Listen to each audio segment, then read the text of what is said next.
حضرت خالد بن ولید رضی اللہ عنہ مالک بن نویرہ کے ایک قلعہ نما مکان میں خود گئے۔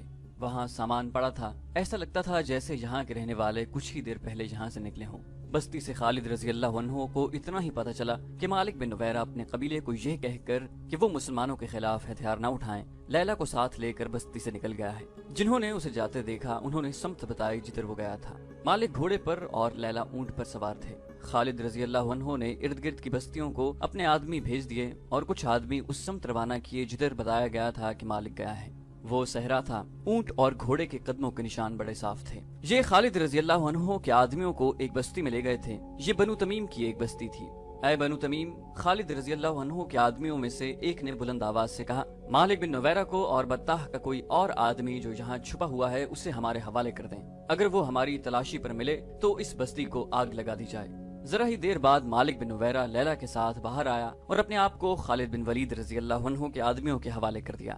بنو یربو کے چند اور سرکردہ افراد بھی جو یہاں آ کر چھپ گئے تھے باہر آ گئے۔ ان سب کو مالک بن نویرہ کے ساتھ بطاح لے آئے۔ لیلا بھی ساتھ تھی۔ خالد رضی اللہ عنہ نے مالک کو اپنے سامنے بلا کر پوچھا، کیا یہ غلط ہے کہ تم نے زکوٰۃ اور محصول مدینہ کو بھیجنے کی بجائے لوگوں کو واپس کر دیے تھے؟ میں اپنے قبیلے کو یہ کہہ کر نکلا تھا کہ مسلمانوں کا مقابلہ نہ کرنا۔ مالک بن نویرہ نے جواب دیا، اور میں نے انہیں یہ بھی کہا تھا کہ مسلمان ہو جاؤ اور زکوٰۃ ادا کرو، اور تم خود اس لیے روپوش ہو گئے تھے کہ تم اسلام سے منحرف ہو گئے تھے۔ خالد رضی اللہ عنہ نے کہا، اور تم منحرف ہی رہنا چاہتے ہو۔ تم نے اپنے شعروں میں لوگوں سے کہا تھا کہ وہ زکوٰۃ اور محصول ادا نہ کریں، اور تم نے انہیں کہا تھا کہ اسلامی حکومت کے احکام کی تم خلاف ورزی کرو گے، جو تم نے کی۔ مالک نے کہا، ہاں ولید کے بیٹے، میں نے خلاف ورزی کی، لیکن میں اپنے قبیلے سے کہہ رہا ہوں کہ اب وہ خلاف ورزی نہ کریں۔ خالد رضی اللہ عنہ نے کہا، اور تم نے سجا کی جھوٹی نبوت کو تسلیم کیا اور اس کے ساتھ مل کر لوگوں کو قتل کیا اور انہیں لوٹا، اور تم نے ان لوگوں کا قتل عام کیا جن لوگوں نے اسلام قبول کر لیا تھا۔ مالک نے سر ہلا کر اس جرم کا اقرار کیا۔ کیا تو مجھے بتا سکتا ہے کہ میں تجھے قتل کیوں نہ کروں؟ خالد رضی اللہ عنہ نے کہا، میں جانتا ہوں کہ تمہارے خلیفہ نے تمہیں میرے قتل کا حکم نہیں دیا۔ مالک بن نویرہ نے کہا، خدا کی قسم، خالد رضی اللہ عنہ نے کہا، میں تجھے زندہ رہنے کا حق نہیں دے سکتا۔ خالد رضی اللہ عنہ نے وہ اجڑی ہوئی بستیاں دیکھی تھیں جو مالک بن نویرہ اور سجا نے اجاڑی تھیں۔ خالد رضی اللہ عنہ نے مالک بن نویرہ کی بستی بطاح پر بلا وجہ چڑھائی نہیں کی تھی۔ انہیں تمام رپورٹس مل چکی تھیں کہ اس شخص نے اس علاقے میں مسلمانوں کو کس طرح تباہ و برباد کیا تھا۔ لے جاؤ اسے اور اس کے ساتھیوں کو جو اس کے ساتھ روپوش تھے، اور انہیں قتل کر دو۔ خالد بن ولید رضی اللہ عنہ نے حکم دیا۔ انہیں جب لے گئے تو خالد بن ولید رضی اللہ عنہ کو اطلاع دی گئی کہ ایک بڑی ہی حسین عورت جس کا نام لیلا ہے اور جو مالک بن نویرہ کی بیوی ہے، اپنے خاوند کی زندگی کی التجا کرنے آئی ہے۔ خالد رضی اللہ عنہ نے کہا کہ اسے آنے دو۔ خالد رضی اللہ عنہ ایک سردار کے فرزند تھے۔ انہوں نے امیر گھرانے میں پرورش پائی تھی، اس لیے ان کے دل و دماغ میں وسعت تھی۔ وہ خوش ذوق، خوش طبع اور زندہ مزاج تھے۔ لیلا جب ان کے سامنے آئی تو خالد رضی اللہ عنہ نے پوچھا، کیا تو اپنے خاوند کو موت سے بچانے آئی ہے؟ اس کے سوا میرا اور مقصد ہی کیا ہو سکتا ہے؟ لیلا نے کہا، اگر تو اس وقت اسے ان جرائم سے روک سکتی جب وہ سمجھتا تھا کہ ہر بستی پر اس کی حکمرانی ہے تو آج تو بیوہ نہ ہوتی۔ خالد رضی اللہ عنہ نے کہا، کیا اس نے تجھے بتایا نہیں تھا کہ اس کی تلوار نے کتنی عورتوں کو بیوہ کیا ہے؟ اسے معلوم نہیں تھا کہ اس کی زندگی میں ایک دن انصاف کبھی آئے گا؟ میں اس کا ہاتھ نہیں روک سکی، لیلا نے کہا، اور تو میرا ہاتھ بھی نہیں روک سکتی۔ خالد رضی اللہ عنہ نے جواب دیا، یہ میرا نہیں، میرے اللہ کا حکم ہے۔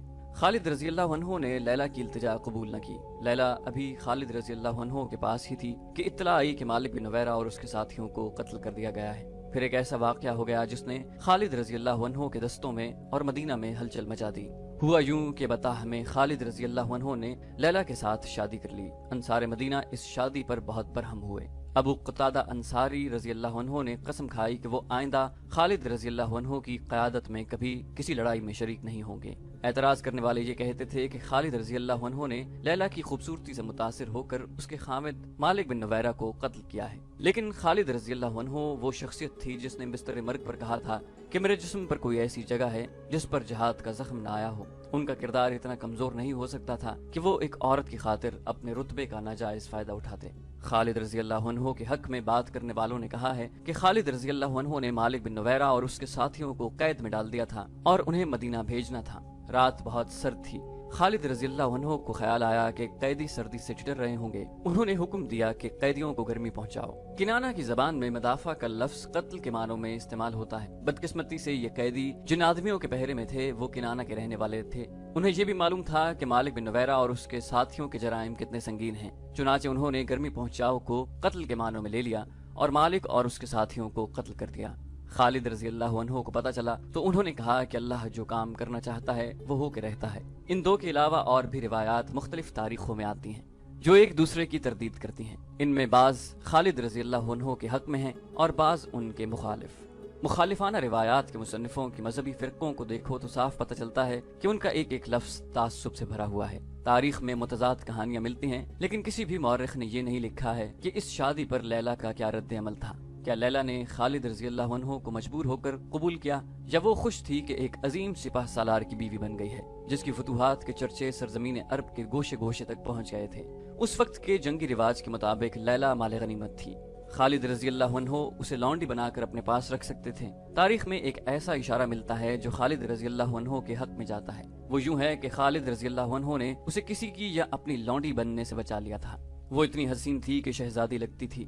خالد رضی اللہ عنہ جانتے تھے کہ لونڈیوں کی زندگی کیا ہوتی ہے۔ انہوں نے یہ بھی دیکھ لیا تھا کہ لیلا جتنی خوبصورت ہے اتنی ہی ذہین اور دانا ہے۔ انہوں نے اس عورت کی صلاحیتوں کو تباہی سے بچا لیا تھا۔ یہ خبر مدینہ بھی پہنچ گئی کہ خالد رضی اللہ عنہ نے مالک بن نویرہ کو قتل کر کے اس کی بیوی کے ساتھ شادی کر لی ہے۔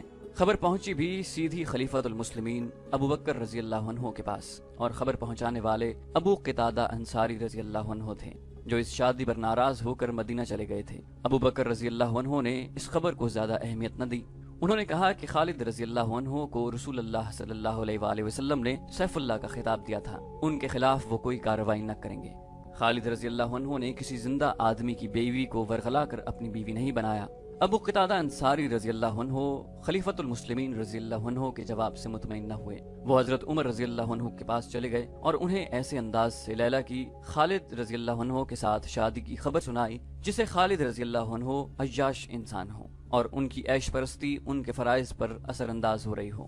حضرت عمر رضی اللہ عنہ غصے میں آ گئے اور ابو قتادہ رضی اللہ عنہ کو ساتھ لے کر حضرت ابو بکر رضی اللہ عنہ کے پاس گئے۔ خلیفۃ المسلمین حضرت عمر نے حضرت ابو بکر سے کہا، خالد کا جرم معمولی نہیں، وہ کیسے ثابت کر سکتا ہے کہ بنو یربوک کے سردار مالک بن نویرہ کا قتل جائز تھا؟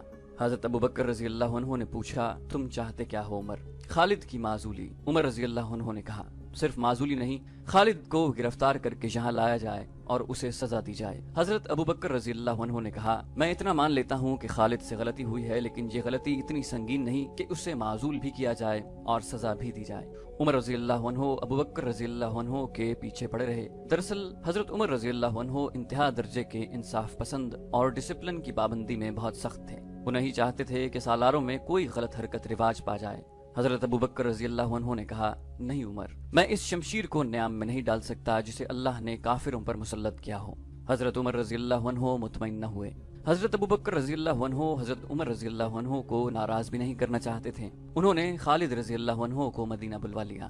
خالد رضی اللہ عنہ بڑی ہی مسافت طے کر کے بہت دنوں بعد مدینہ پہنچے اور سب سے پہلے مسجد نبوی صلی اللہ علیہ وآلہ وسلم میں گئے۔ انہوں نے اپنے امامے میں ایک تیر اڑس رکھا تھا۔ حضرت عمر رضی اللہ عنہ مسجد میں موجود تھے۔ خالد رضی اللہ عنہ کو دیکھ کر حضرت عمر رضی اللہ عنہ طیش میں آ گئے۔ وہ اٹھے، خالد رضی اللہ عنہ کے امامے سے تیر کھینچ کر نکالا اور اسے توڑ کر پھینک دیا۔ حضرت عمر نے غصے سے کہا، تم نے ایک مسلمان کو قتل کیا ہے اور اس کی بیوی کو اپنی بیوی بنا لیا ہے، تم سنسار کر دینے کے قابل ہو۔ خالد رضی اللہ عنہ ڈسپلن کے پابند تھے، وہ چپ رہے۔ انہوں نے عمر رضی اللہ عنہ کے غصے کو قبول کیا۔ وہ خاموشی سے مسجد سے نکل آئے اور خلیفۃ المسلمین ابو بکر رضی اللہ عنہ کے ہاں چلے گئے۔ انہیں ابو بکر رضی اللہ عنہ نے ہی جواب طلبی کے لیے بلایا تھا۔ ابو بکر رضی اللہ عنہ کے کہنے پر خالد رضی اللہ عنہ نے مالک بن نویرہ کے تمام جرائم سنائے اور ثابت کیا کہ وہ مسلمان نہیں بلکہ مسلمانوں کا دشمن تھا۔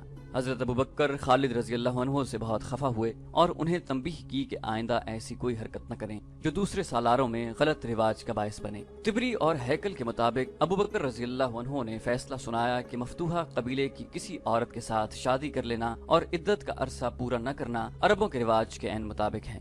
اس عورت کو آخر لونڈی بننا تھا۔ یہ اس کے آقا کی مرضی ہے کہ اسے لونڈی بنائے یا اس سے نکاح میں لے لے۔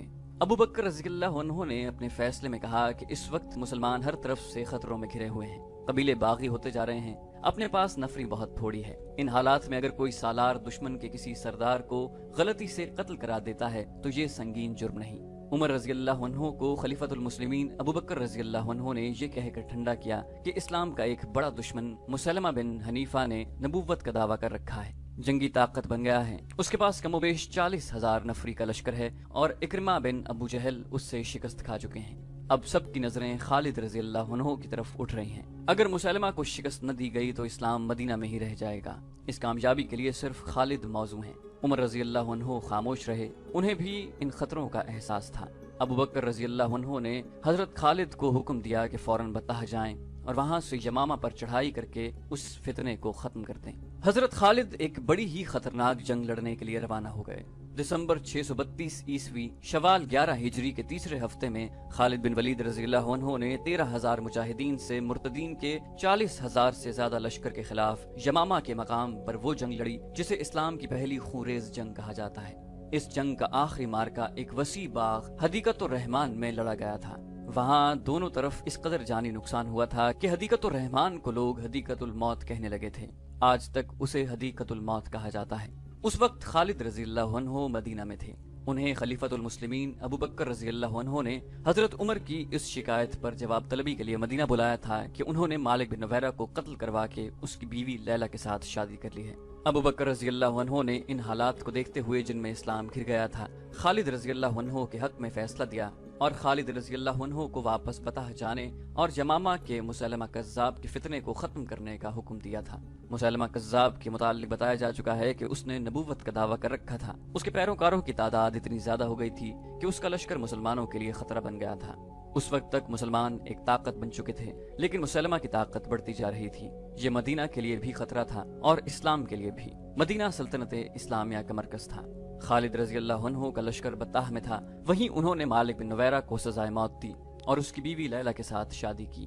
لیلہ وہیں تھی۔ خالد رضی اللہ عنہ بطح کو روانہ ہو گئے۔ انہیں معلوم تھا کہ ان کے پرانے ساتھی سالار اکرمہ رضی اللہ عنہ اسی علاقے میں اپنے لشکر کے ساتھ موجود ہیں اور مسلمہ کے خلاف مدد کو پہنچیں گے۔